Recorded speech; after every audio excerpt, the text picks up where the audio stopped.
Para reforzar más la importancia de la nutrición en el desarrollo de la inmunidad desde el inicio, le damos la bienvenida a nuestro panel de distinguidos doctores. Desde Colombia, doctora Liliana Ladino, nutrióloga pediatra y perinatal, docente investigadora del Instituto de Investigación en Nutrición, Genética y Metabolismo, IINGM, Universidad El Bosque, Bogotá. Fundadora y directora general del Centro de Investigación y Educación en Nutrición, CIE Nutrition. Especialista en nutrición clínica pediátrica, Hospital Infantil de México, Federico Gómez, México. Máster en condicionantes genéticos, nutricionales y ambientales del crecimiento y desarrollo, Universidad de Granada, España. Candidata a doctor en programación nutricional fetal, Universidad de Granada. Desde México, Dr. Rodrigo Vázquez Frías, gastroenterólogo y nutrición pediátrica. Maestría y doctorado en Ciencias Médicas por la Universidad Nacional Autónoma de México, UNAM. Profesor de Pediatría de la Universidad Nacional Autónoma de México, UNAM. Gastroenterólogo y nutriólogo pediatra adscrito al Departamento de Gastroenterología y Nutrición del Hospital Infantil de México, Federico Gómez, HIMFG. Instituto Nacional de Salud. Miembro numerario de la Academia Mexicana de Pediatría. Miembro del Comité de Investigación del HIMFG. Miembro del Comité Editorial de la Revista de Gastroenterología de México. Y desde República Dominicana, doctora Giselle Fernández, gastroenterólogo y nutrición pediátrica. Doctora en Medicina de la Universidad Nacional Pedro Enríquez Ureña, UNFU. Especialidad en Gastroenterología y Nutrición Pediátrica en el Hospital Infantil de México, Federico Gómez, y la Universidad Nacional Autónoma de México, UNAM.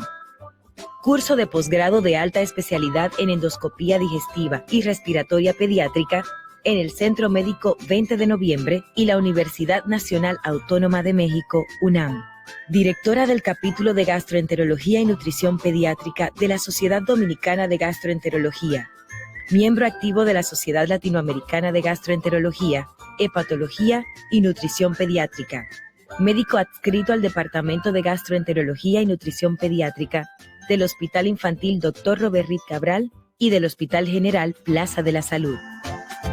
Recuerden que pueden ir haciendo sus preguntas en el chat de la plataforma que se encuentra a la derecha de su pantalla. Bienvenidos, doctores.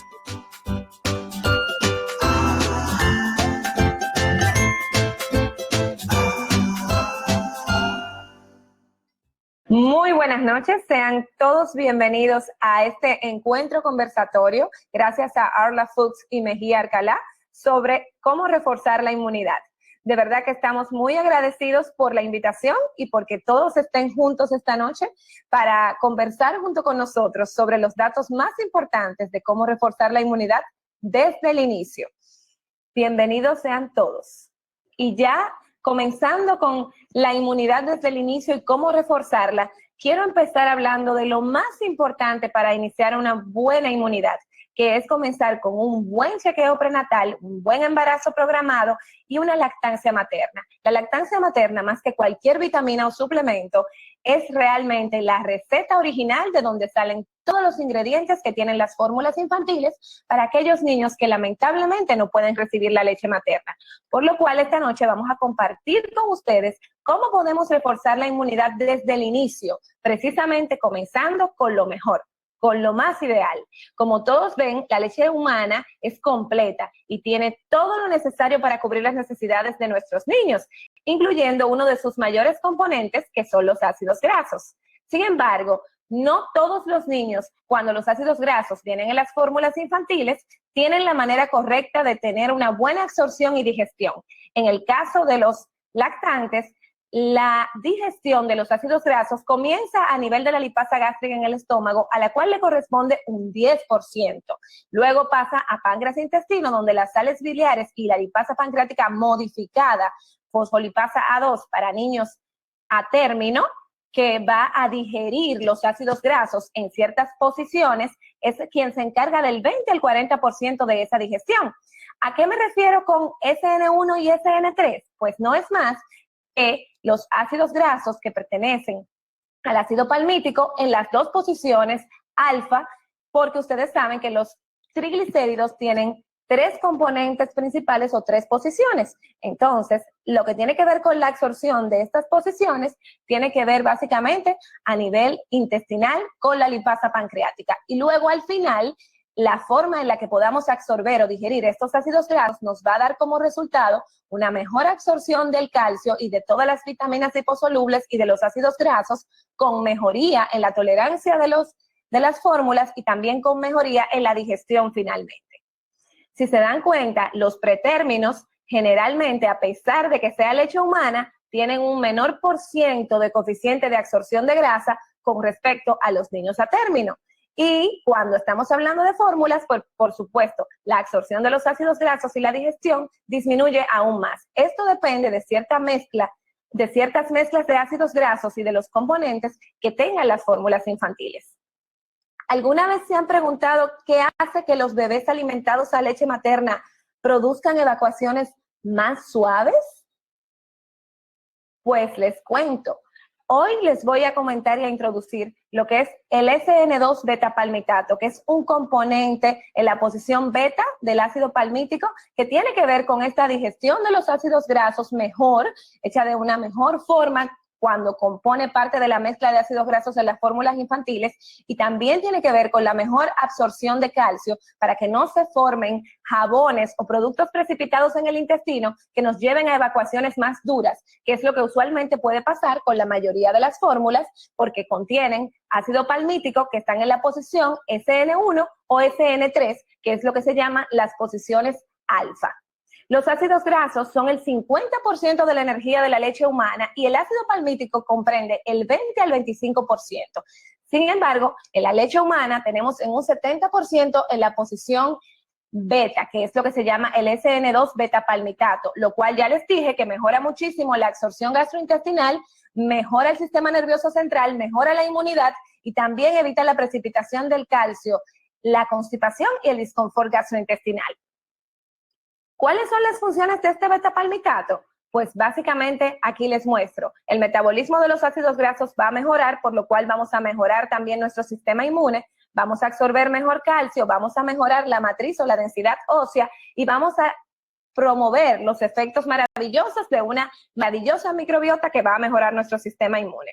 Este es un artículo que les quise traer ya para terminar, que es del 2014, pero es un artículo bastante interesante y es un artículo doble ciego y randomizado que se hizo en Filipinas y que es un artículo que podemos utilizar bastante claro para definir cuáles son las funciones del beta-palmitato.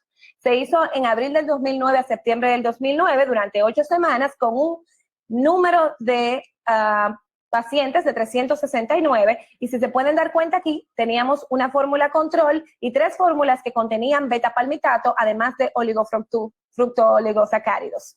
Y aquí vemos cuáles eran los componentes de estas fórmulas de las que estamos hablando. Ellos compararon en 8 semanas cómo estuvo la absorción de calcio y cómo estuvo también las manifestaciones de trastornos funcionales gastrointestinales en los niños que consumieron este tipo de fórmulas contra los niños que estaban con leche humana y los niños que estaban con una fórmula estándar sin beta-palmitato. Si se dan cuenta, pueden ver que en cuanto al control, la mayoría de ellos tenían mucha más formación de jabones o precipitados de ácidos grasos que al final producían evacuaciones más duras con mayor deficiencia para la digestión y la absorción. Sin embargo, en las fórmulas que tenían alto contenido de beta-palmitato, mayor de un 40%, como ustedes pueden ver, la absorción y las manifestaciones gastrointestinales fueron menores y pudieron compararse incluso a la leche humana, donde en esta fórmula, donde tenemos un 40% de beta-palmitato, prácticamente la cantidad de ácido palmítico al final y de los jabones precipitados fue muy similar a la de la leche humana. En cuanto a la consistencia de las evacuaciones, también pudimos ver que mejoraron muchísimo las evacuaciones y fueron más suaves y pastosas en aquellos que recibieron fórmulas que tenían beta-palmitato y oligofructosacáridos. Y muy comparativos también en cuanto a los pacientes o a los lactantes que estaban recibiendo leche humana. Estos son algunos de los otros artículos que podemos ver. Hay muchas revisiones que demuestran a través del tiempo y a través de muchos años que el consumo de fórmulas con alta cantidad de beta-palmitato se asemeja muchísimo a la leche humana, tratando de mejorar la digestión y la absorción de los ácidos grasos saturados o los dependientes del ácido palmítico.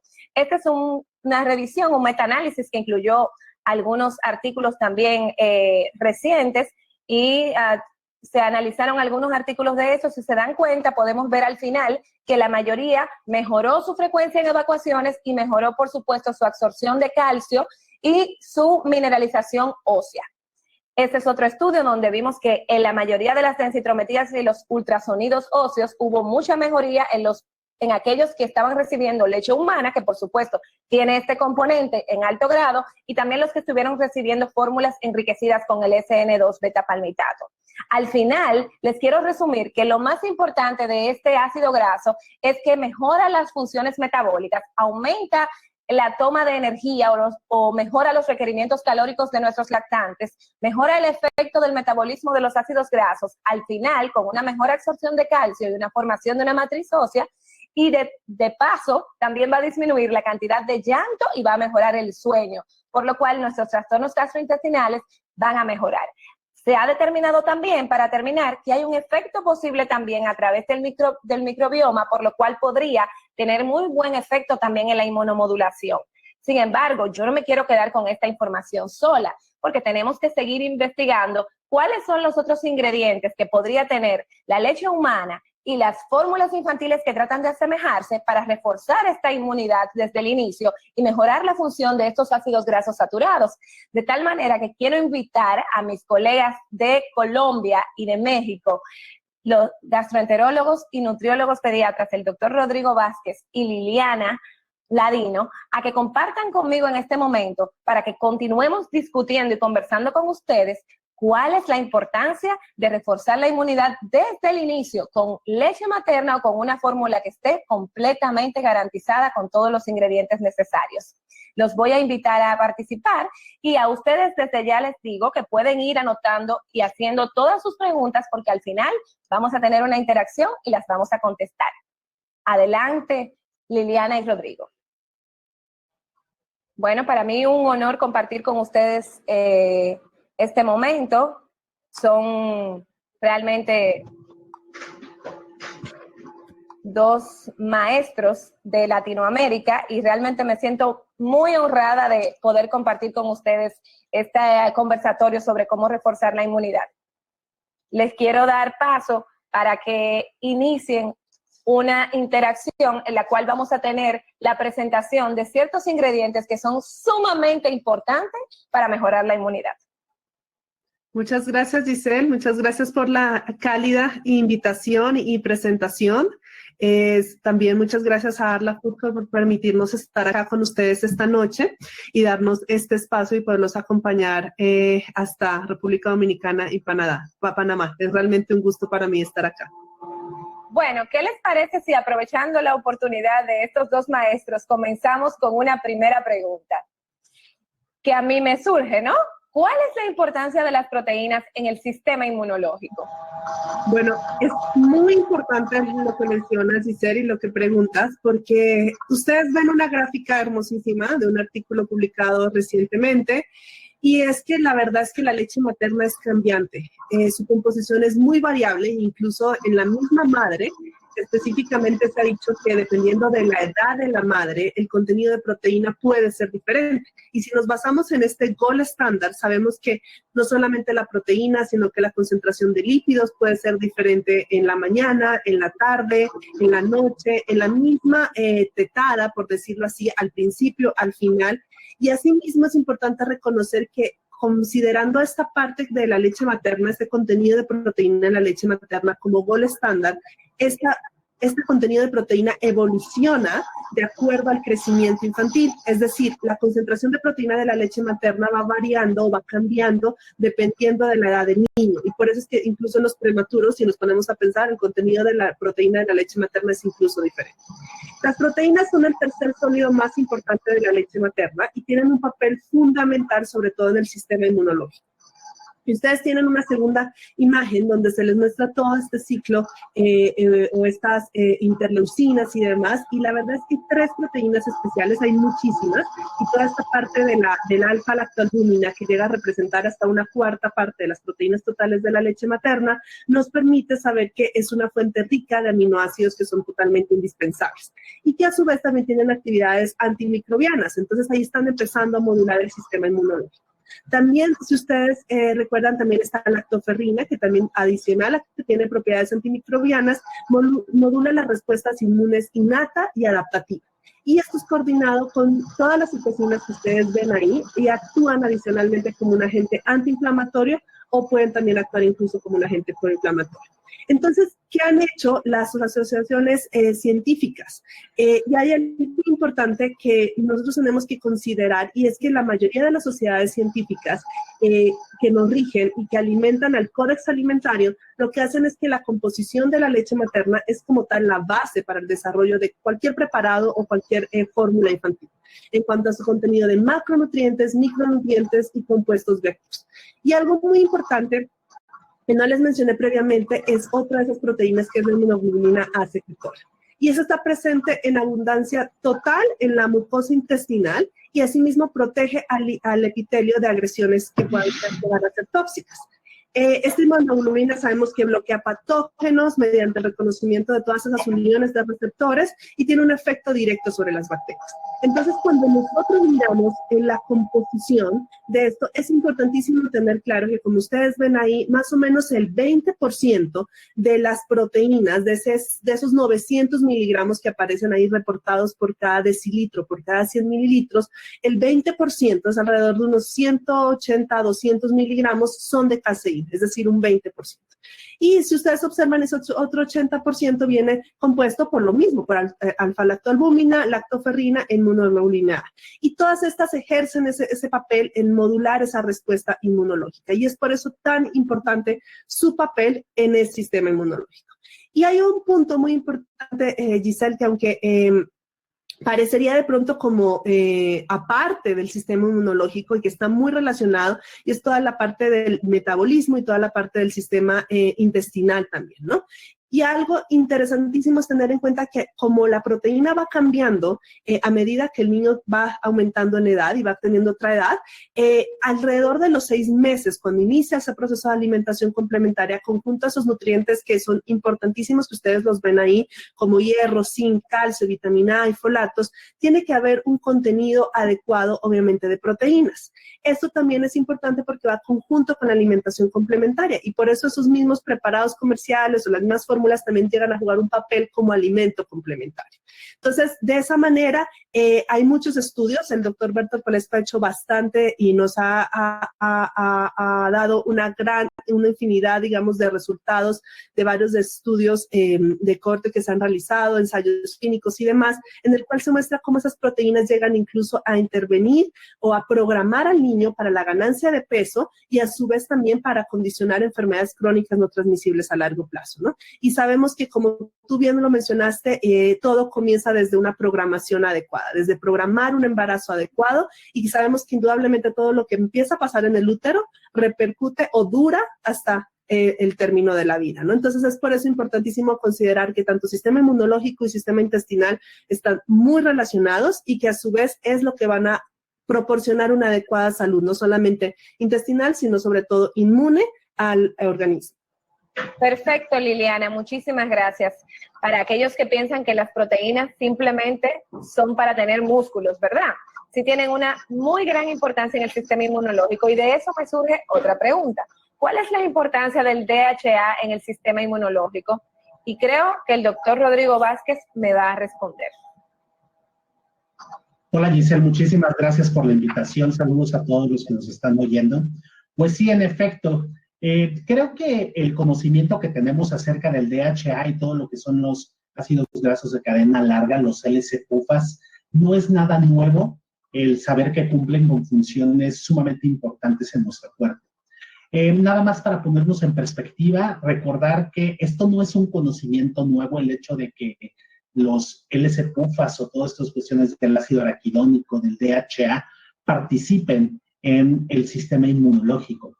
existen evidencias previas, no necesariamente relacionadas con la etapa neonatal, sino relacionadas con cualquier tipo de padecimiento de enfermedad inmunológica donde se ha identificado claramente los efectos benéficos que estos pudieran tener e inclusive se utilizan como una herramienta terapéutica. Pero poniendo en perspectiva y a lo mejor dándoles una nueva posición, porque normalmente solemos hablar en el periodo neonatal de DHA asociado mucho a neurodesarrollo, pero también juegan un papel importante en cuestiones de capacitación de las células inmunológicas. Se sabe, hay evidencia bastante fuerte y bastante buena acerca del papel que juegan estos, no solamente sobre el sistema inmunológico, sino sobre la microbiota intestinal, y que esta triada de microbiota, células inmunológicas y DHA, el desbalance que pudiera existir en estos podría ser tener un rol muy importante, un rol central en el proceso de inflamación. Es decir, sabemos actualmente que el DHA participa en fenómenos muy específicos de promover que ciertos genes se prendan o se apaguen y por lo tanto en diversas vías metabólicas o vías de generación de esta información o de esta cascada inflamatoria puedan llegar a participar.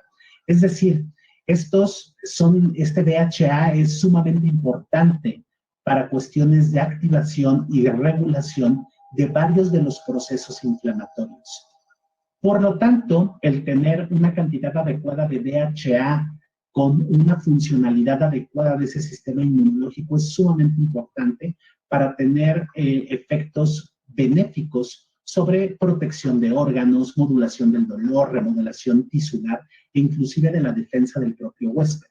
Sabemos actualmente que ciertos tipos o ciertos grupos de estos LC-PUFAs juegan acciones importantes de regulación, no solamente pro y antiinflamatorias, sino que directamente hacia la expresión de cómo los diversos componentes del sistema inmunológico se van comportando, por ejemplo, vías de señalización para que este sistema inmunológico pueda funcionar de forma adecuada. Entonces, lo que sabemos actualmente es que, si bien es cierto desde un punto de vista académico, separamos DHA, separamos sistema inmunológico, separamos microbiota, separamos proteínas, sabemos que todos estos se encuentran interrelacionados. Y sabemos que una microbiota que se encuentra disbiótica, es decir, que tiene alteración en ese equilibrio entre los diferentes componentes de la microbiota intestinal, con una respuesta inmune que se encuentra alterada, puede verse beneficiada con el uso de este DHA, que lo que genera es una restauración de esa disbiosis, favoreciendo que las cepas potencialmente benéficas o que sabemos que son benéficas puedan recuperarse. Además, aquellos potencialmente patobiontes también disminuyamos su proporción y con todo esto, tanto de activación de las diferentes células del sistema inmunológico como de su capacitación, podamos tener efectos antiinflamatorios e inmunomoduladores. Recientemente existe una revisión sistemática acerca de cuál es la evidencia respecto al uso de este DHA y de estos LC-PUFAs en el desarrollo del sistema inmunológico de ese lactante en etapas tempranas de la vida. Y no vamos a ponernos a revisar toda esta información, son varias páginas que nos hablan acerca de todos los ensayos clínicos, de los estudios preclínicos que existen, estudios observacionales, pero finalmente en la parte de conclusiones nos ponen claramente que considerado que no se han reportado efectos adversos con las fórmulas infantiles que están enriquecidas con DHA y ARA, y que hay estudios que han mostrado mejoría en varios marcadores de la función inmunológica que resultan en efectos benéficos a la salud, es que se debe de recomendar la suplementación de DHA y ARA en estas fórmulas infantiles. Muy bien. Bueno, siguiendo este magnífico viaje que llevamos a través de la leche humana y de las fórmulas infantiles, ya que nos hemos metido un poquito en el tema también de la microbiota, ¿verdad? Que siempre va de paso. Entonces me surge otra pregunta más. Y entonces, ¿cuál es la importancia de los nucleótidos y los minerales en la nutrición infantil? Muchísimas gracias, Giselle, por hacer esa pregunta, porque evidentemente todo el papel de las proteínas no termina ahí. Y como bien Rodrigo mencionó, también tiene injerencia, también tienen inclusión, no solamente minerales específicamente, sino recordar que estos nucleótidos son precursores de esos ácidos nucleicos y que adicional a ello tienen la función del metabolismo celular y que pueden llegar a promover una adecuada salud intestinal e inmunitaria. Y eso es importante tenerlo claro porque de esa manera son nutrientes considerados semiesenciales. Y por ello es importante considerar que en toda esa síntesis que hay de estos nucleótidos, ellos llegan a utilizar constantemente, llegan a ser utilizados constantemente por el organismo y específicamente por aquellos tejidos que hacen un recambio rápido, como el sistema inmunológico. Entonces, todas las células, tanto intestinales como del sistema inmunológico, no pueden sintetizar por sí solas o de nuevo nucleótidos y por eso los necesitan como suministro extra de la dieta. Asimismo, la presencia hace que, o sea, el que existen los nucleótidos en esa dieta hace que se incremente esa respuesta inmunológica, tanto celular como humoral, y favorece a su vez toda esa maduración del epitelio intestinal. Entonces, ahí sabemos que es importante dentro de sus funciones para la prevención de diferentes patologías, protección inmunológica, y esto hace que sean muy similares a la leche materna, reconociendo que no hay ningún alimento mejor y que la leche materna evidentemente es el gol estándar. Es importante considerar que también al aumentar esa respuesta inmunológica y que está mediada por anticuerpos, mejoran toda esa maduración y función de células y que elevan también esa otra proteína que les mencioné, que es esos anticuerpos específicamente de inmunoglobulina A secretora. Y con eso pues disminuyen notablemente las complicaciones infecciosas. Entonces, en ese papel de los nucleótidos hay varias revisiones, incluso ustedes pueden observar ahí hay una revisión sistemática en la cual muestra que también tienen injerencia o como llegan a intervenir en ese metabolismo o ese perfil lipídico, también están relacionadas con esa ganancia de peso y a su vez con la antropometría del lactante, ¿no? Y es importantísimo considerar eso porque todos los nucleótidos están interrelacionados de igual forma y son necesarios dentro de la alimentación del lactante. Ahora, si nos enfocamos en los nutrientes claves durante la infancia, hay todos los nutrientes son importantes y uno siempre puede decir que uno puede vivir sin un alimento, pero que no puede vivir sin un nutriente. Sin ninguno de los nutrientes no podríamos vivir. Entonces, ¿cuáles son los, digamos, más importantes y a su vez se vuelven importantes no solamente porque tengan unas funciones diferentes o que tengan unas mejores funciones que otros, porque todos son necesarios en la dieta del lactante, sino porque de pronto en países como los nuestros pueden llegar a estar en deficiencia y pueden llegar a ser un problema de salud pública. Entonces, por ejemplo, lo que son vitamina A, vitamina D, calcio, hierro, son nutrientes claves durante esta etapa del crecimiento.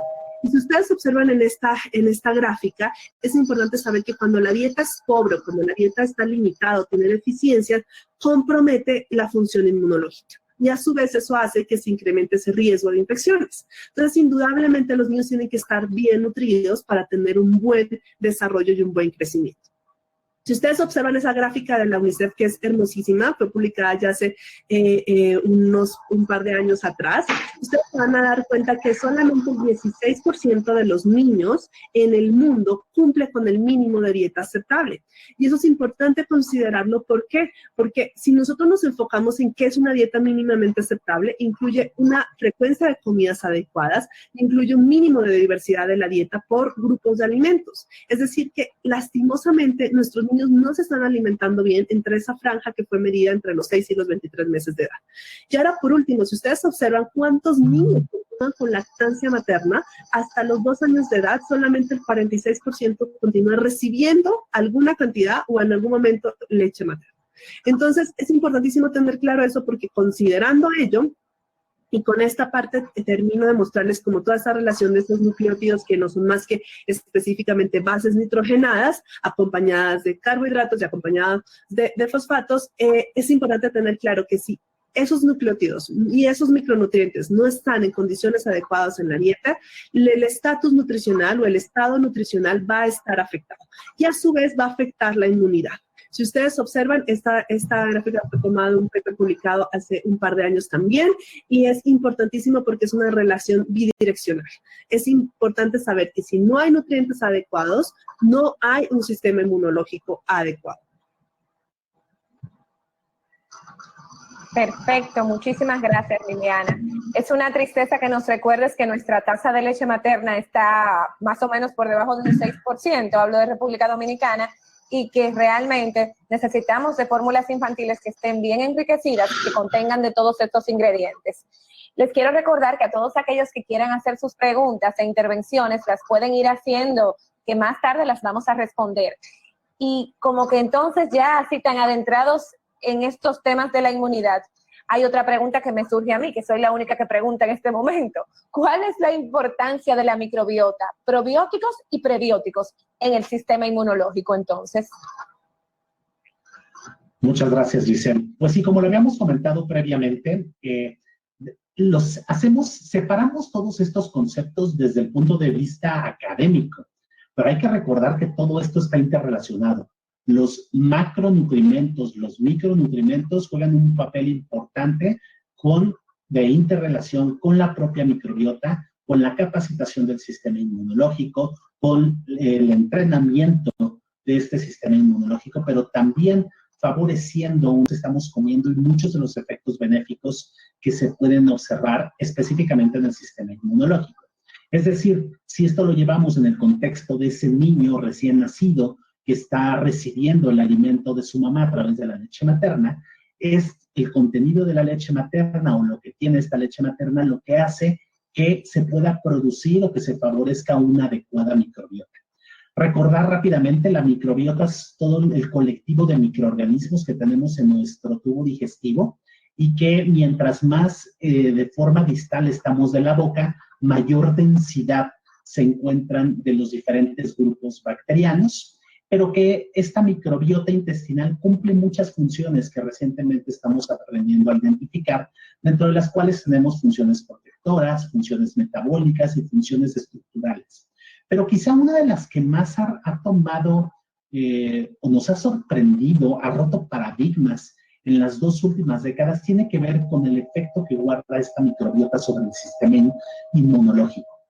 Es decir, si yo hace unos 20 años les hubiera dicho a todos los médicos y a todos los científicos, o nos hubieran dicho que son los propios microorganismos, las propias bacterias que nosotros tenemos a nivel intestinal, las que hacen que nuestro sistema inmunológico funcione de forma adecuada, pues la verdad es que no lo creeríamos. Pero actualmente ya tenemos bastante evidencia al respecto, cómo todas estas bacterias conocidas o esta microbiota comensal, a través de diversos procesos, que unos son de contacto directo con la microbiota y otro a través de las sustancias que están produciendo, como son los ácidos grasos de cadena corta, que son SFA por las siglas en inglés, como es el acetato, butirato y propionato, llevan a cabo diversas funciones de forma directa con las células o los enterocitos, que actualmente son considerados verdaderas células inmunológicas, pero también estas mismas bacterias tienen la capacidad de unirse a través de ciertos receptores que nosotros tenemos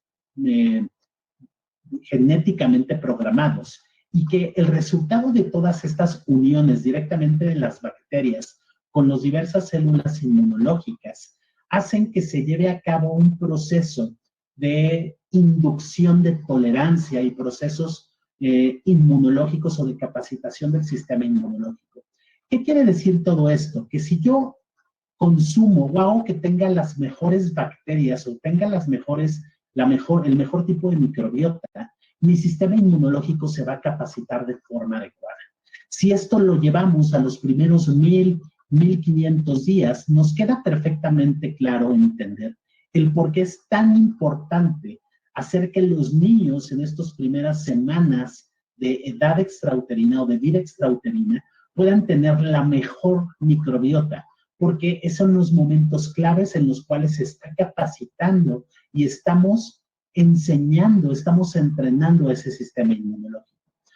Si yo le doy de comer a esta microbiota lo que más le gusta y favorezco que las bacterias benéficas, es decir, aquellas que capacitan de mejor forma el sistema inmunológico, sean las que proliferen, pues voy a tratar de asegurar que tengan este efecto.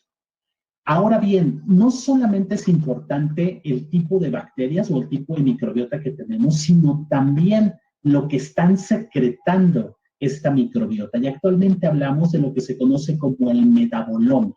Toda esa serie de metabolitos de sustancias, como los mismos ácidos grasos de cadena corta que habíamos mencionado, van a participar de forma local, pero también de forma sistémica en diferentes sitios, a diferentes lugares, para establecer lo que se conocen como los diferentes ejes. Y actualmente conocemos que hay un eje, por ejemplo, intestino-hígado, el eje intestino-cerebro y el eje intestino-pulmón, inclusive que está muy actual con esta cuestión. Ahora bien, en todos estos, la participación o la interrelación de la microbiota con el sistema inmunológico es sumamente importante. Si yo le doy de comer adecuadamente a esa microbiota, voy a favorecer que el sistema inmunológico funcione de forma eficaz. Es decir, si yo le doy lo que comen las bacterias o lo que come mi microbiota, que es conocido como prebióticos, y se lo doy de forma adecuada, inclusive de forma temprana, desde que empieza la lactancia, cuando empieza la alimentación complementaria, que ya comentó Liliana, y que tiene que ser una alimentación diversa. Mientras más favorezca una buena alimentación para esa microbiota intestinal y esta microbiota intestinal se haga más diversa, no disbiótica, es decir, en mejores condiciones, voy a favorecer que ese sistema inmunológico trabaje de forma adecuada y, por lo tanto, disminuir el riesgo de que enfermedades como alergias no solamente alimentarias, sino alergias en general, procesos de inflamación y enfermedades autoinmunes posteriormente se lleguen a presentar. Es por eso tan importante que tomemos en cuenta que sí necesitamos una buena microbiota, pero hay que darle cosas que le gusta a esa microbiota. Y dentro de estas comidas que le gustan a la microbiota, los fructooligosacáridos y los galactooligosacáridos son componentes importantes en todo este proceso. Si bien es cierto, no son los únicos y contamos con los oligosacáridos de la leche materna que se encuentran de forma natural ahí, otro tipo de oligosacáridos también pueden cumplir estas funciones de favorecer un adecuado tipo de microbiota. Actualmente se consideran que con este efecto prebióticos, los FOS y los GOS constituyen un tipo de oligosacáridos sintéticos que pueden ser utilizados por esa propia microbiota y, por lo tanto, tener concatenado la situación de que un prebiótico tiene la capacidad de favorecer un tipo de microbiota adecuada y, por lo tanto, de capacitar al sistema inmunológico de forma adecuada. Es decir, los prebióticos actúan a través de diversos mecanismos de acción para regular la barrera intestinal, incrementar la producción de moco, estimular la microbiota benéfica, suprimir aquella microbiota que no es benéfica o de bacterias potencialmente patogénicas, controlar todas las vías inmunológicas, mejorar la homeostasis en general de todo el metabolismo e inclusive llegar a tener cierta influencia a nivel del sistema cerebral. Si ahora bien le anexo no solamente estos prebióticos, sino de forma adicional le proporciono a ese individuo en esos primeros 1500 días ciertos probióticos, ciertas cepas probióticas, voy a fortalecer aún más esa adecuada capacitación del sistema inmunológico. Y si bien es cierto, diferentes probióticos pueden presentar diferentes mecanismos de acción o muchas acciones compartidas, hay que recordar que siempre tenemos que ir hacia mecanismos de acción cepa específico. ¿Qué quiere decir esto? Yo puedo utilizar ciertas cepas probióticas con efectos dirigidos que solamente son muy individuales de ese tipo de cepa, es decir, son efectos que, aunque son raros, son a nivel de cepa y que a esto se le llama cepa especificidad. Uno de esos efectos son los efectos inmunológicos. Sabemos, por ejemplo, Lactobacillus paracasei F19 cumple con este tipo de efectos cepa especificidad, ya que se ha demostrado que modula de forma directa e indirecta la respuesta inmunológica. Y si yo los pongo juntos, es decir, estoy tomando en cuenta el FOS y el GOS y además estoy poniendo un cierto tipo de cepa probiótica, estoy teniendo un efecto simbiótico. Este efecto simbiótico genera un efecto benéfico a la salud, no solamente porque estoy teniendo el efecto sumativo del prebiótico y del probiótico, sino inclusive el efecto sinergista. Está perfectamente identificado que ciertos tipos de lactobacilos están involucrados en el metabolismo de FOS y de GOS. Es decir, que si yo doy tanto lactobacilos como este tipo de oligosacáridos, el propio lactobacilo cuenta con las herramientas para poder metabolizar este FOS y este GOS y, por lo tanto, llevar a cabo las funciones de estimulación inmunológica. Hay ciertos estudios clínicos en los cuales se ha demostrado este efecto simbiótico que se tiene y se ha demostrado que tiene un buen efecto como su uso de forma suplementada, a lo mejor en una fórmula infantil, para tener un adecuado crecimiento y desarrollo. Muchísimas gracias, doctor Rodrigo. La verdad es que siempre pasear por la microbiota es interesante y apasionante, porque definitivamente refuerza la inmunidad desde el inicio. Y queremos dejar unos mensajes claves. Lo primero es que el SN2 beta-palmitato mejora la digestión y la absorción del calcio, de los ácidos grasos saturados, con una consecuente mejoría de la tolerancia gastrointestinal y de la densidad ósea. La alfa-lactoalbúmina, conjunto con la lactoferrina e IgA secretora, modulan el sistema inmunológico, promoviendo una buena salud inmunitaria e intestinal. El DHA y ARA han demostrado mejoría en varios marcadores de la función inmunológica que resultan en efectos benéficos a la salud. Cuarto punto, los nucleótidos incrementan la respuesta inmunológica y favorecen la maduración del epitelio intestinal. Y como último punto y no menos importante, los efectos simbióticos de GOS, FOS más un probiótico ayudan a fortalecer el sistema inmune de los infantes. ¿Cuánto hemos aprendido hasta este momento, verdad? De cómo reforzar la inmunidad desde el inicio. Pues ahora quiero pasar a la parte interactiva para que podamos comunicarnos con ustedes y ver cuáles son todas esas preguntas e interrogantes que ustedes tienen para nosotros para que podamos compartir. Muchas gracias de nuevo al doctor Rodrigo y a Liliana por su participación junto conmigo en este reforzando la inmunidad desde el inicio y este repaso tan apasionante que hemos hecho. Nos vamos ahora a la sección de preguntas y respuestas.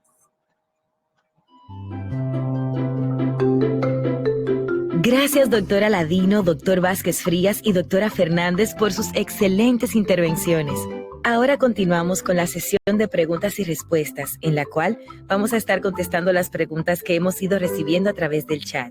Si tienen alguna otra pregunta, favor de escribirla por chat de la plataforma que está a la derecha de su pantalla.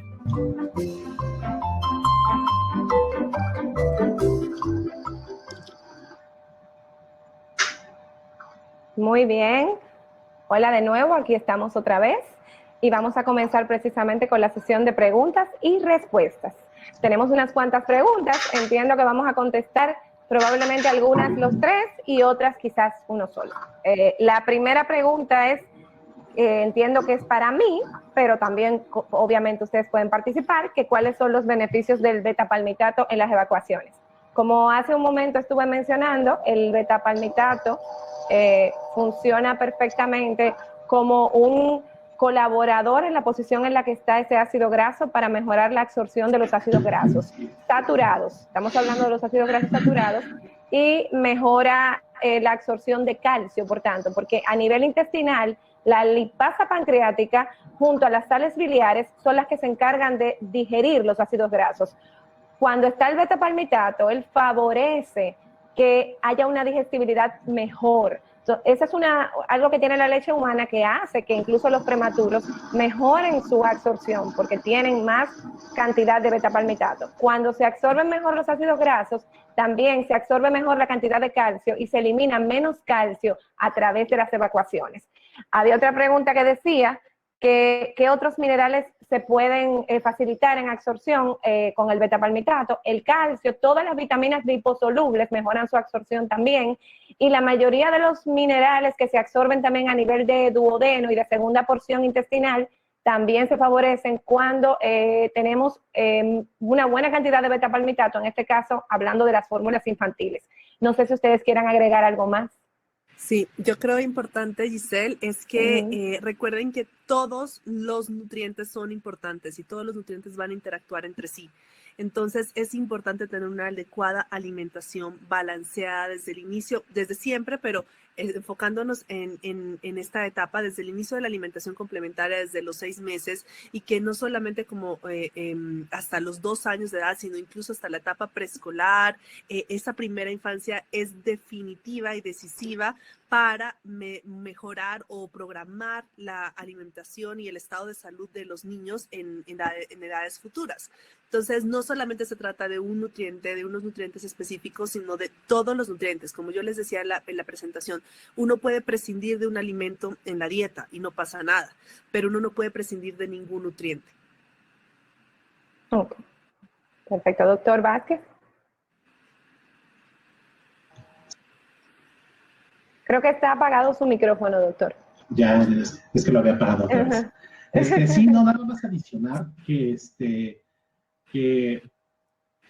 nuevamente, como lo dije a lo largo de las pláticas, nosotros de una forma académica estamos separando los diferentes componentes como para poder explicarlos e ir viéndolo en la investigación. Pero hay que recordar que todo esto está interrelacionado en mayor o en menor medida. A veces llegamos a pensar que la cosa más mínima no tiene nada que ver y resulta que tiene que es el factor determinante para cierto cambio. Entonces hay que verlo todo de forma integral. Si bien es cierto, los nutrimentos de la leche materna son muy importantes, son lo más importante, hay ciertos compuestos que actualmente no son considerados nutrimentos, pero que debemos de cambiar nuestra mente y considerarlos como que también forman parte. Es decir, los oligosacáridos de la leche materna no nos van a dar energía a nosotros directamente como humanos, pero sí son un alimento sumamente importante para esa microbiota. Y recordar que la propia leche materna tiene microbiota, hay bacterias, hay microorganismos en la leche materna. Y si ese es el estándar de oro que se tiene que tomar en cuenta para la alimentación de los niños, pues es por alguna razón en específico que están ahí y que una de sus principales funciones tiene que ver con la estimulación y maduración del sistema inmunológico. Muchísimas gracias. Aquí hay unas cuantas preguntas que como que son para todos y se relacionan mucho con gastroenterología y con microbiota, cosa que nos encanta. Antes de entrar a la microbiota, porque hay muchas de microbiota, hay una pregunta que habla sobre... Hay alguien que estaba mencionando que tiene muchos pacientes que, qué bueno, en leche materna, felicidades, eso es una maravillosa noticia, pero que ella experimenta que sus pacientes, la mayoría, presentan constipación. Yo, para comenzar, creería, dándole la palabra a ustedes ahora, que probablemente, doctora, lo que estén experimentando sus pacientes sea una disquesia del lactante, que es un trastorno funcional donde el paciente tiene mucho pujo y esfuerzo, pero al final tiene evacuaciones suaves, que realmente tienen que ver con la misma leche materna y con la maduración, y que muchas veces es confundida con constipación. Creo que por ahí va más o menos la respuesta. ¿Jóvenes? Totalmente de acuerdo, lo has dicho tal cual.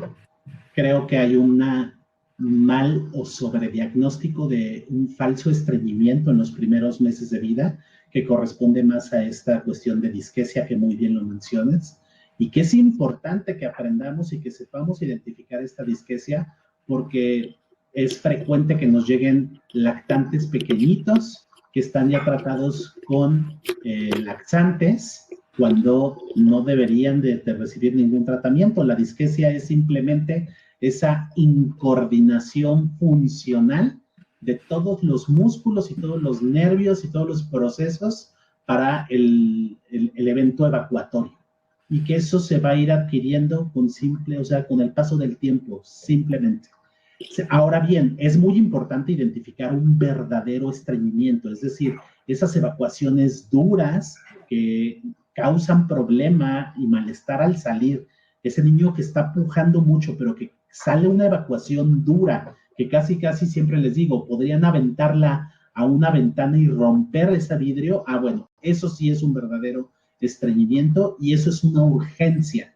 Necesitaríamos un especialista, preferentemente un gastroenterólogo pediatra, porque necesita hacer todo un abordaje de padecimientos, incluidos problemas tiroideos que pueden o que son susceptibles de recibir un tratamiento y que no solamente se quedan a cuestión gastrointestinal, sino inclusive desde el punto de vista neurológico. Entonces, eso es una verdadera urgencia. Pero en la inmensa mayoría de las ocasiones, podría decir que más del 99% corresponden a esas disquesias. Tengo otra pregunta. Perdón, Liliana. Nada, un comentario nada más adicional. También desde la parte nutricional es muy importante que sepan que cuando estos lactantes inician la alimentación complementaria deben estar ofreciendo agua. Es muy importante no solamente por su requerimiento y para generar el hábito, sino por una tercera razón que no por ser la última es la menos importante y es prevenir también ese estreñimiento, ¿no? Entonces, importantísimo que lo tengan en cuenta porque evidentemente al iniciar la complementaria las deposiciones tanto en consistencia como en frecuencia van a cambiar, ¿no? Perfecto. Yo tengo, aprovechando que Liliana está ahí, yo tengo una pregunta que entiendo que me encantaría que tú respondieras, que es que alguien pregunta, yo la interpreto porque no se entendía muy bien. ¿Cuál es la cantidad de proteínas, lípidos, oligosacáridos, que supongo que estará hablando de la leche humana y que si varía según la alimentación? Supongo que está hablando de comparar la leche humana al principio, cuando madura, o los distintos tipos de alimentos, porque no lo especifica. No sé si me la entendiste. Sí, creo que Rodrigo responde. No, te preguntaron a ti, pero bueno, es que yo no, te voy a decir por qué. No, es que siempre la contesta ella y la contesta muy bien, entonces ahora la quiero contestar yo. No, Liliana lo dijo muy bien y fue una de las primeras frases que lanzó el día de hoy. La leche materna es dinámica. Ese viejo concepto que teníamos de que toda la leche materna es igual y toda la leche de todas las mujeres es igual, es erróneo. Y sé que a lo mejor en su momento lo decíamos de una forma muy romántica, muy de anhelo de decir, es que toda la leche es muy buena, y sí lo es, pero creo que sí es importante mencionar las diferencias. Hablando de diferentes puntos, hay cambios radicales. Las cantidades de proteínas pueden verse modificados, como sabemos, en las primeras semanas, al segundo mes y al final de los 6 meses y al final de los 2 años. No quiere decir que una sea mejor que otra. Cumple funciones diferentes en diferentes momentos de la vida de ese sujeto. Lo mismo sucede con otros componentes. Sucede con los mismos oligosacáridos de la leche materna. La alimentación sí tiene un punto importante que ver, pero no es el único. ¿Se acuerdan de ese gráfico bonito que les dijo Liliana que había presentado? Hay muchos factores que participan en eso. No solamente tiene que ver la alimentación de la mamá, hay factores genéticos involucrados, factores de programación que ocurren o que ocurrieron desde nuestra bisabuela. Entonces, creo que son diferentes puntos los que se encuentran involucrados, pero tenemos herramientas para poder impactar en los que son impactables, como es la alimentación de la mamá, a lo mejor una suplementación prebiótica o suplementación de probióticos, tipo de nacimiento del niño, como se ha mencionado. Obviamente, un niño que nace por vía vaginal va a tener una mejor microbiota y, por lo tanto, los requerimientos que en feedback negativo le va a pedir a su mamá van a ser diferentes. Liliana, no sé qué tú... No, ya, todo. Y creo que me acaban de responder algo que estaba ahí, que yo le estaba dejando tranquilamente, que era de parto vaginal versus cesárea, cuál es la diferencia y, ¿verdad?, qué beneficios tiene para la microbiota. Entonces, de paso, también se respondió esa. Aquí hay unas cuantas preguntas de microbiota. Veo que a la gente le interesa muchísimo el tema, a mí también, y yo las voy a combinar. Entonces, básicamente, entre las preguntas tenemos preguntas que tienen que ver con cólicos del lactante y uso de probióticos, preguntas que tienen que ver de leche materna con uso de probióticos, o sea, cuál es la evidencia de la leche materna con el uso de probióticos, y desde el punto de vista de la confianza y la seguridad de un probiótico, ¿desde qué edad se puede usar un probiótico y un prebiótico y por cuánto tiempo se puede usar? Yo la verdad no voy a responder nada porque está el doctor Rodrigo Vázquez y ya no me atrevo a decir nada. No, Liliana también es una experta. Liliana, tú nos hablas de probióticos y embarazo, y probióticos y lactancia materna.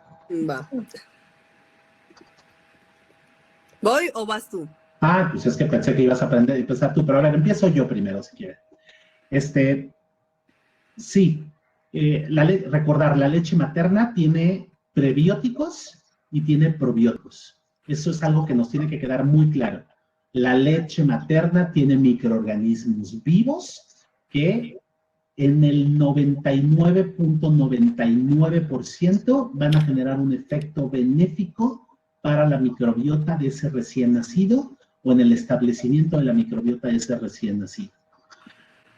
De forma adicional, se pueden intentar ciertos probióticos para tratar de incrementar estos efectos benéficos y sobre todo en aquellos niños que por alguna razón no pueden recibir leche materna o bien que han sido expuestos a una serie de factores que pueden modificar esa microbiota, tales como nacer por vía vaginal, por nacer por vía cesárea y perderse la posibilidad de nacer por vía vaginal, el uso de antibióticos, el uso de inhibidores de bomba de protones, de antibióticos, no solamente en el niño, sino antibióticos en el periodo perinatal a la mamá de forma antes de nacer.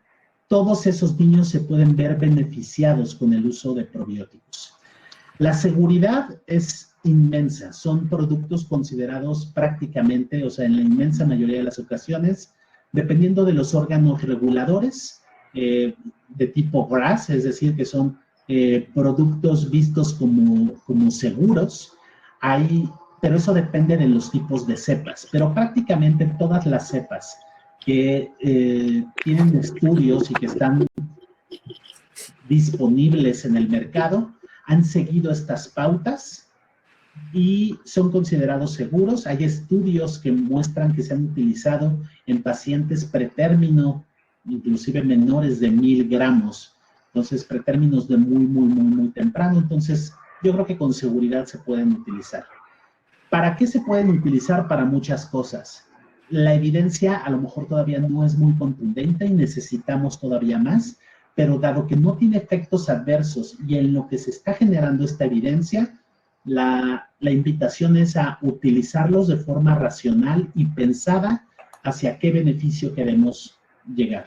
Específicamente lo que comentabas del cólico del lactante, sí, hay ciertos probióticos que se pueden utilizar para ciertas entidades, pero como lo comenté en mi plática, tenemos que ser cepa específico. Yo tengo que saber una cepa en específico para tal padecimiento en específico o para tal efecto en específico durante un tiempo en específico.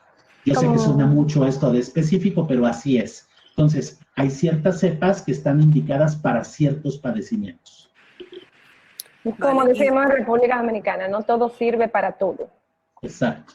Y respecto a la parte que tú igual mencionabas también, Giselle, y la parte de embarazo y lactancia, es muy importante que tengan en cuenta. Lo primero es que la mayoría de los estudios han sido realizados en la suplementación de la madre, bueno, suplementación no, el aporte, digamos, de probióticos en la madre durante el tercer trimestre del embarazo, y sus resultados han sido muy relacionados, han tenido resultados sobre todo con tanto para la madre como control de la ganancia de peso durante el embarazo, prematurez, riesgo de preeclampsia, incluso algunos que han mostrado relación con la composición corporal también de los niños. Y también hay estudios que han sido hechos cuando le dan el probiótico a la madre durante el embarazo, pero se lo continúan dando durante la lactancia y también al bebé. Muchos de esos estudios han sido evaluados o han querido encontrar el efecto en la prevención de alergias. Y es importantísimo que lo tengan en cuenta porque sí hay estudios que arrojan resultados muy interesantes, pero de igual forma, como les decía el doctor Vázquez, se necesitan muchos más estudios para tener una posición totalmente concreta para poder hacer una recomendación a manera general, ¿no? Tipo salud pública o algo así.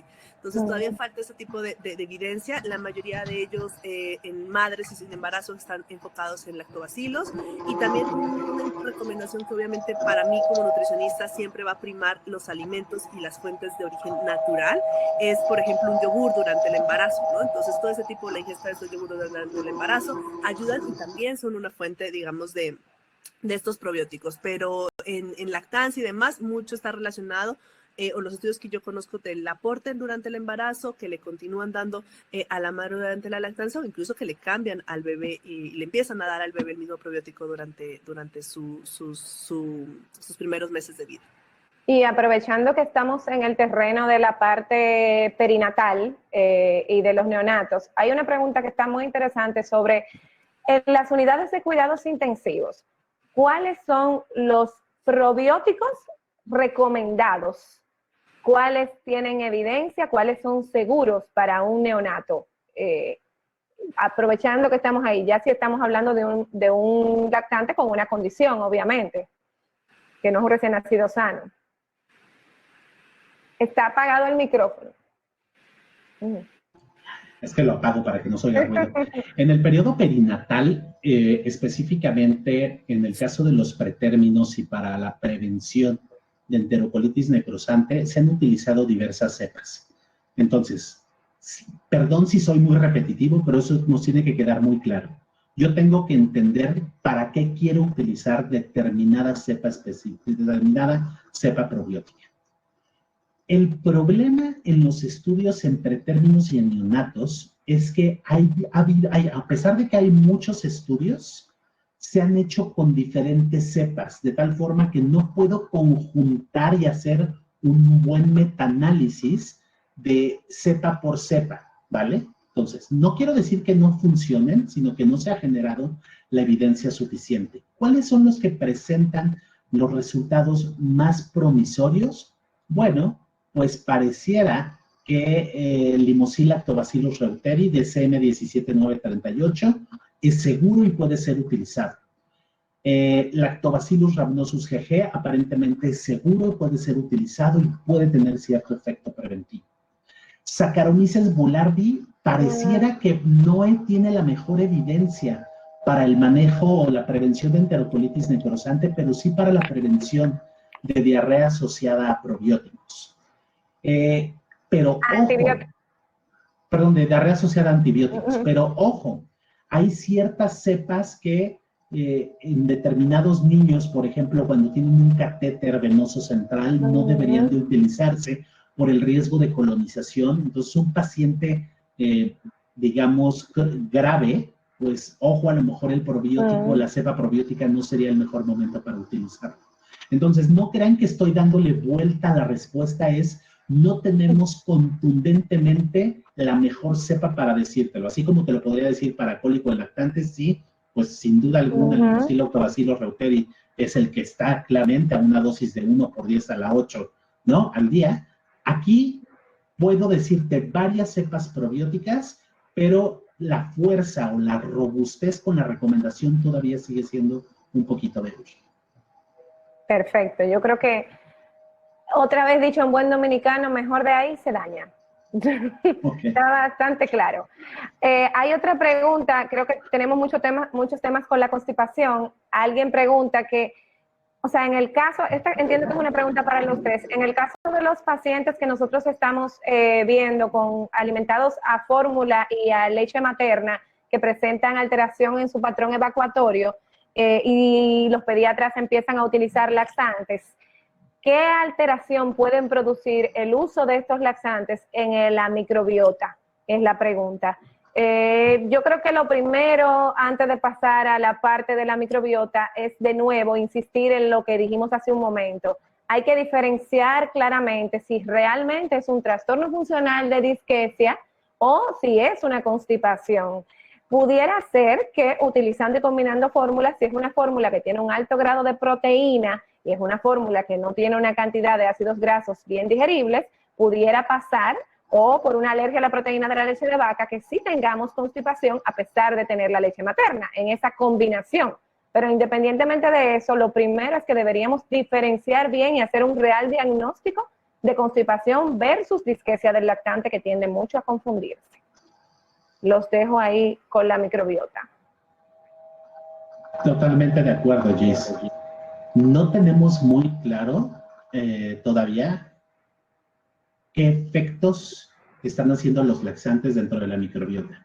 Antes pensábamos que eran inertes para la microbiota, específicamente el polietilenglicol y todos estos que no tenían mayor efecto. Sin embargo, hay estudios en los cuales se ha demostrado que sí inciden y generan cambios. Si estos cambios son positivos o negativos, todavía no lo podemos saber.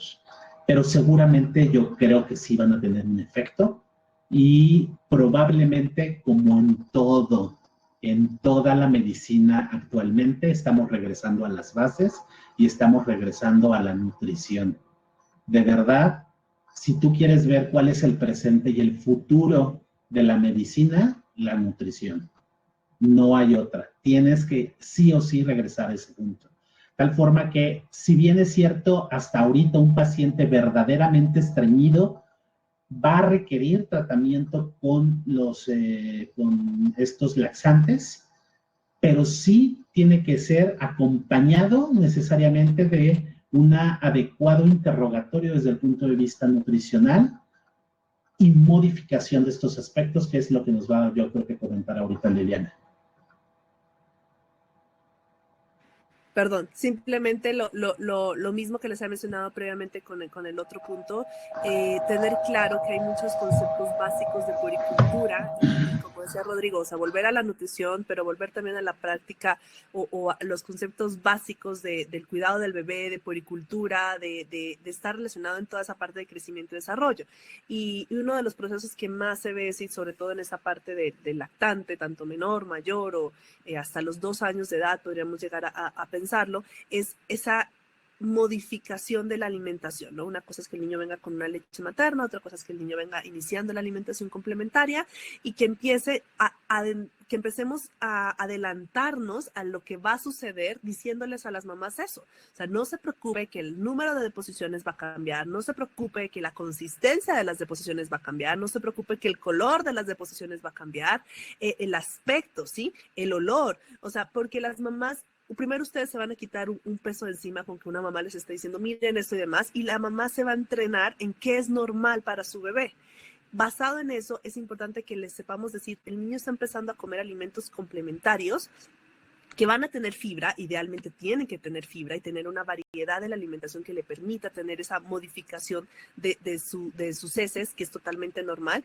Y hacia el año de edad, incluso la alimentación dada por sólidos o estos alimentos complementarios es mayor incluso que la misma leche materna o en su defecto el sucedáneo de la leche materna o la fórmula láctea infantil. Entonces, en ese momento en el que se hace esa transición a la dieta familiar entre el año y los 2 años de edad, van a terminar de instaurarse todos esos cambios que aparecieron en el momento del inicio de la alimentación complementaria. Entonces, siempre dedicarse un poquito más a esa parte de puricultura, de adelantarse a lo que puede llamarse problema, pero que es algo normal y tratar de darle esa seguridad a la madre que es normal, mostrarle que es normal y sobre todo ser muy empáticos con ellos. Porque realmente eso es lo que las mamás están buscando mucho en estos tiempos, ¿no? Hacer ese clip con el médico, con el profesional, que haya empatía, porque si no vamos a terminar a que ellas terminan recomendándose entre ellas y pasó esto y entonces hasta el medicamento, ¿no? Y ustedes que son los gastros aquí expertos en ello, a veces, no sé, pues a mí me han llegado niños, es que yo le empecé a dar bueno, decías Giselle y demás, laxante o este medicamento porque es que se lo dio la persona de demás y terminan llevándose recomendaciones hasta que ni siquiera son formuladas por el médico, ¿no? Entonces, muy, muy importante creo que la parte de puericultura y enfatizar en que hay modificaciones que son normales para el bebé. Sí, siempre y cuando expliquemos lo realmente normal, sería mucho más sencillo poder manejar a nuestros pacientes y tener esa empatía y confianza con las mamás. Voy a hacer una última pregunta. Creo que hemos tratado de concentrar todas las preguntas que hemos visto en el chat. Y entiendo que esta pregunta me parece como para terminar como muy interesante. Alguien pregunta, ¿es necesario que la madre con lactancia exclusiva le dé probióticos vía oral al niño? Yo la voy a enmarcar en pensar que estamos hablando de un niño sin ningún trastorno funcional, normal, que va a su consulta de puericultura, que está siendo lactado exclusivo, y que si a pesar de que está siendo lactado exclusivo y que está creciendo de la manera adecuada, necesita probióticos fuera de eso suministrados. Mira, nuevamente, y perdón por repetir, siempre vas a utilizar una cepa probiótica. ¿Para qué la quieres? ¿qué es lo que estás buscando? Si tú quieres buscar un efecto preventivo de trastornos funcionales gastrointestinales, es decir, el niño es sano, está tomando leche materna y tú quieres ver si la suplementación de una cepa probiótica puede disminuir la aparición de trastornos funcionales gastrointestinales, bueno, hay cierta evidencia de que el Limousin Lactobacillus reuteri te pudiera llegar a funcionar.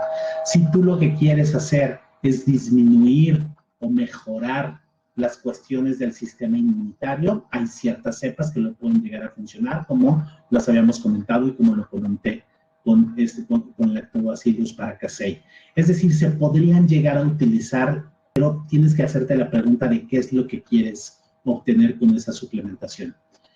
La ventaja o el cierto rango de seguridad que nos dan los probióticos es por lo cual nos podemos dar esa libertad de poder utilizar los probióticos, aunque no tengamos todavía contundentemente la eficacia probada para todas y cada una de las indicaciones que queremos. Pero por supuesto que mi respuesta, desde el sesgo de que me encanta la microbiota y que soy probiotiquero, es sí, sí podríamos utilizarlos para prevenir muchas cosas. E inclusive en niños con o sin factores de riesgo podría disminuir el riesgo de enfermedades atópicas. Bueno, ahora sí me oyen. También iba a dejar esa pregunta como la última, pero aprovechando ese enlace que me acaban de dar, ahora sí voy a hacer la última. Alguien preguntaba hace un ratito, y aprovecho ese comentario que se acaba de hacer sobre las enfermedades a tiempo futuro y una buena microbiota. Alguien preguntaba que qué relación podía haber entre los estudios que hay entre la microbiota y la transformación de la microbiota y el Alzheimer. Y hay un sonido, bueno. Y alguien más decía que hay una comunidad en España que es longeva, que si se podría considerar que eso es relacionado a su microbioma, y que no entendí mucho, pero que cuánto tiempo podría mantenerse la estimulación. Yo la voy a traducir y yo voy a entender que la pregunta es que en el caso de las personas ya de cierta edad, ¿qué beneficios podría tener el uso de probióticos que prevención en enfermedades de la tercera edad y en Alzheimer? Adelante. Está apagado el micrófono. Antes de que empiece Rodrigo, le voy a hacer la apertura para que él responda. Y hay algo muy importante que de lo que hemos, creo que se congeló mi cámara ya, Ahí está. de lo que hemos hablado, y es que, por eso les decía, hasta incluso a la etapa preescolar, la programación nutricional, y hemos hablado de los 1000 días, desde el día que se fecunda hasta el día que se cumplen los 2 años de edad, pero también y es importante antes, cómo estaba la madre antes de embarazarse, cómo estaba el padre antes de embarazarse, ¿no? Porque los dos aportan ese material genético. Y una vez el niño cumple los 2 años de edad, está integrado a la dieta familiar y está empezando su periodo de alimentación preescolar. Hay estudios que han mostrado que si yo en este momento, que si nosotros como adultos tuviéramos una muestra de nuestra microbiota en este momento, va a ser muy parecida a la microbiota que teníamos entre los 3 y 4 años de edad. ¿Eso qué quiere decir? Que la microbiota, como bien Rodrigo les mencionó, se alimenta obviamente de lo que nosotros comemos, ¿sí? De eso se alimenta. Entonces, hacia los 3, 4 años de edad se terminan de establecer la mayoría de los hábitos alimentarios que el niño va a tener y que seguramente van a durar durante el largo de su vida. ¿Que puede modificarse? Claro que se puede modificar, pero toda esa programación nutricional tiene efecto incluso desde el útero. Lo que pasa en el útero, yo les decía, repercute hasta la edad adulta, hasta la edad más allá del adulto, el adulto mayor, ¿sí? Entonces es importantísimo. Y en el Congreso justo hace un año, exacto, así hace un año, en el Congreso Mundial de la Asociación de Orígenes de las Enfermedades del Adulto, el año pasado lo dedicaron casi que en un 90% a enfermedades mentales y demás. Y entre eso también mencionaron Alzheimer, y mucho de esto está demostrado que tiene que ver también con toda la programación que se ha hecho en el embarazo, durante los 1000 días, durante la etapa preescolar, pero no solamente nutricional, sino de muchos otros factores. El estrés de la madre durante el embarazo, si la madre fumaba o estuvo expuesta a un ambiente de cigarrillo, en la relación con el padre, si la madre vivía sola o durante el embarazo, o si era una madre soltera o si estaba en familia, el ambiente psicosocial que estaba alrededor y muchísimos otros factores que no solamente incluyen la parte nutricional. Pero rescatando la parte nutricional y de acuerdo a la pregunta específica de la población en España y demás, recuerden que tienen una dieta mediterránea y que eso también tiene muchísimos factores agregados, ¿no? Ingesta de pescado, que también ha sido relacionado con Alzheimer, ingesta de ácidos grasos esenciales, que va pegada también al pescado, aceite de oliva y grasas monoinsaturadas. Entonces, es realmente un universo entero de factores para considerar. Y ahora sí, hablando de lo probiótico. No, es que nuevamente, acuérdense, académicamente lo separamos, pero todo va junto. O sea, todos estamos hablando de que todo tiene una interacción. Específicamente, microbiota se ha identificado actualmente las vías para un eje que se llama eje cerebro-intestino-microbiota. Nuestras bacterias, nuestros microorganismos que tenemos a nivel intestinal, modulan, por no decir controlan, muchos de los aspectos y de los procesos mentales que nosotros tenemos. Yo sé que esto suena a ciencia ficción, suena terrorífico, porque ahora resulta que las bacterias definen si yo estoy triste o estoy feliz. Pues, ¿qué creen? Hay mucha evidencia al respecto que para allá va, tanto de evidencia de estudios preclínicos como estudios en humanos. Y se ha establecido que esta propia microbiota, a través de este eje cerebro-intestino-microbiota, cumple funciones no solamente en este eje, sino a nivel sistémico. Hay ciertos estudios que han demostrado cómo ciertas bacterias que yo tengo en la boca pueden estar relacionadas con el desarrollo de enfermedad de Alzheimer, con el desarrollo de procesos neurológicos. Por eso, nuevamente, tenemos que tener una adecuada higiene bucal o mantener una buena microbiota bucal, porque aparentemente es la que está todavía más relacionada con estas cuestiones del sistema nervioso central. Pero hay varios estudios, no solamente en Alzheimer, sino en cualquier proceso neurológico en el cual la microbiota o alteraciones en la microbiota, cambios en esta microbiota conocida como disbiosis, se encuentran asociados. Ojo, ahorita muchas cosas se están asociando. El hecho de que exista asociación no necesariamente significa causalidad. Entonces, hay que darle su justo peso y su justa posición, porque también vamos a decir, ahora resulta que los microorganismos están haciendo todo en nuestro cuerpo, están asociados, pero todavía no podemos llegar a considerar que tengan un efecto causal. Falta mucho que investigar antes de poder dar definiciones muy concretas al respecto o de dar declaraciones muy concretas al respecto, pero sí tienen un impacto la microbiota derivado de todos los factores que mencionó Liliana, de tabaquismo, de cansancio, de estrés, y todos esos son factores que modifican a la microbiota y que impactan en el desarrollo de todas estas enfermedades. Muchísimas gracias. Yo creo que mejor respondida imposible. De verdad que queremos agradecerle muchísimo a todos ustedes por haberse conectado, tanto a nuestros colegas de Panamá como desde República Dominicana.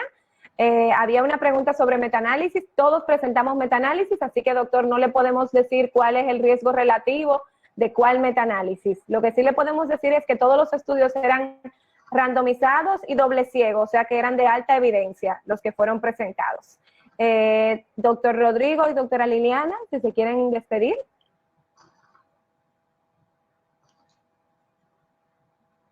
No se escucha. Voy a empezar yo. Es que siempre dice que nunca la dejo empezar a ella, pero vean, yo le di la oportunidad de que ella contestara. Me voy a despedir yo porque Liliana es la que mejor se despide. Muchísimas gracias, Giselle, la verdad, por esta conversación, o sea, esta charla. Dos de mis mujeres favoritas se encuentran aquí, lo saben ellas en cada uno de los puntos. En diferentes etapas de mi vida profesional han estado, de tal forma que para mí ha sido un verdadero gozo. Y esperemos que se repita muy pronto. Me gusta la cuestión virtual, pero definitivamente no la cambio por la cuestión presencial. Entonces, quedamos pendientes de seguirnos juntando. Que evidentemente nos vamos a ver, pero en una próxima ocasión. Muchas gracias a todos ustedes. Liliana. De igual forma, Gis, mil gracias por la invitación. Es un gusto compartir con ustedes. Ha sido un rato sumamente agradable. Mil gracias a todos los que han hecho sus preguntas, porque realmente nosotros aprendemos con sus preguntas, son súper enriquecedoras. Y que ustedes se lleven esta evidencia científica, este conocimiento y que lo apliquen en su práctica diaria es como la mejor recompensa, ¿no? Es lo más bonito y es la idea de esta formación, de estas charlas que son parte de esa educación médica continuada. Mil gracias obviamente a Arla Foods por darnos este espacio para estar acá esta noche. Giselle, a ti por abrirnos las puertas de tu país, igual a Panamá, esperamos pronto podernos abrazar, poder estar ahí y nada, un gusto enorme haber compartido con ustedes esta noche. Bueno, muchísimas gracias a los dos y muchísimas gracias de nuevo a nuestros colegas, a Arla Fuchs y Mejía Alcalá, por habernos permitido esta plataforma para compartir sobre un tema tan enriquecedor como cómo reforzar la inmunidad desde el inicio. Recuérdenlo, para reforzar la inmunidad desde el inicio hay que comenzar desde la etapa prenatal y seguir con una alimentación sumamente balanceada que incluya todo. Todo, absolutamente todo. Así que muchas gracias y que tengan muy buenas noches. Muchas gracias por acompañarnos.